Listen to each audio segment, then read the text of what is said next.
Hey everyone, and welcome. We're jumping into part 8 of our 20-part look at an incredible report from Virtualization Options LLC. Now, this report is all about building an effective, ongoing AI training program. We're just scratching the surface of what's inside, so if this sparks some ideas, you'll definitely want to reach out to them directly. And, just as a quick heads up, this overview comes with no warranty. All right, let's get right to it with a question that honestly should be on every leader's mind right now. Is your security training, your company's defense, evolving as fast as AI is? Because let's be real, the pace of AI development is just staggering. If your training is stuck in the past, you've got a serious problem. And that problem has a name. The report calls it the AI acceleration effect. This isn't just about a few new gadgets for the bad guys. No, this is a complete rewrite of the security rulebook. The entire threat landscape has been turned on its head.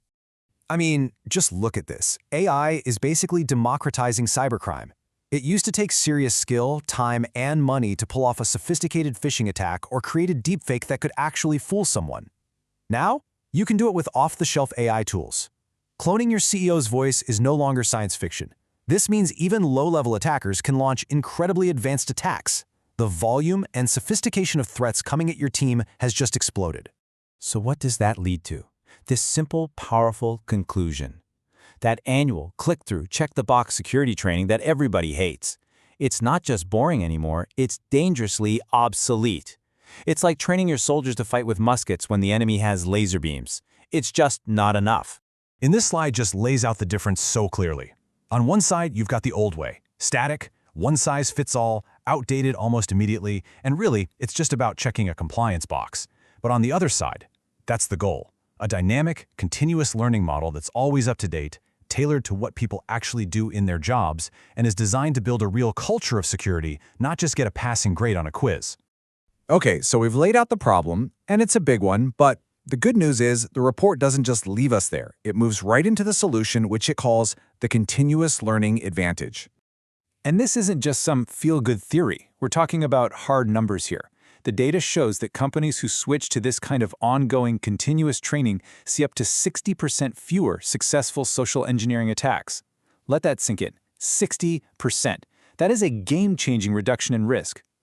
So what is this thing we're trying to build? The report defines it as a continuously updated AI security training ecosystem. And the keywords there are everything. Every employee, from the intern to the CEO. Right information at the right time, not a data dump once a year, but targeted, relevant intelligence when it matters most. Okay, that all sounds fantastic, right? But the next logical question is, how? Where on earth do you even begin to build something like this? Well, the report provides a really practical framework to get started. And step 1 is a training gap audit. You got to know what you're working with.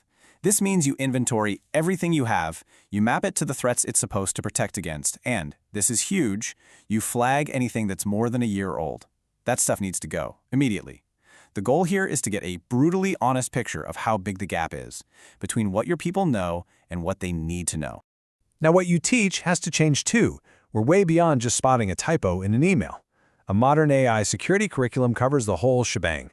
Data security and privacy laws like GDPR, the ethical minefield of algorithmic bias, the rapidly changing legal landscape with things like the EU AI Act, and crucial internal governance on how your teams can and can't use these powerful new AI tools. So, a program this smart and this fast can't run on email chains and spreadsheets. It needs the right technology engine to power the whole thing. The report suggests this really elegant and powerful idea, a 3-notebook architecture using something like Google's Notebook LM.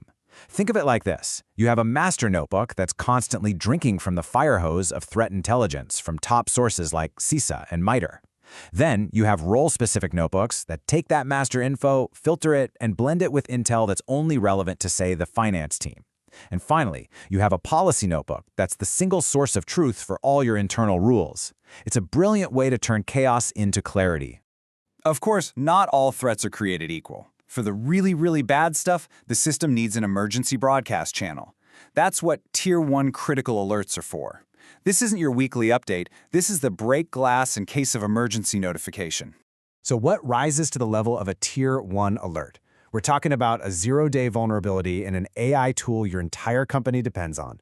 or get incredible intel that there's a phishing campaign actively hitting your competitors right now, or a confirmed deepfake attack on a company just like yours.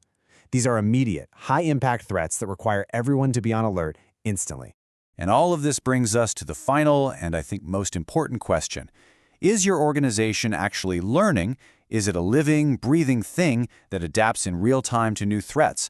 Or is it just training, just going through the motions once a year? Because in this new AI-driven world, the difference between those two things is the difference between being secure and being a sitting duck. And that's our look at Chapter 8. Moving from static training to continuous learning isn't just a nice idea anymore. It's an absolute necessity. For the full blueprint on how to make this happen, you'll really want to get in touch with Virtualization Options LLC. Thanks so much for tuning in.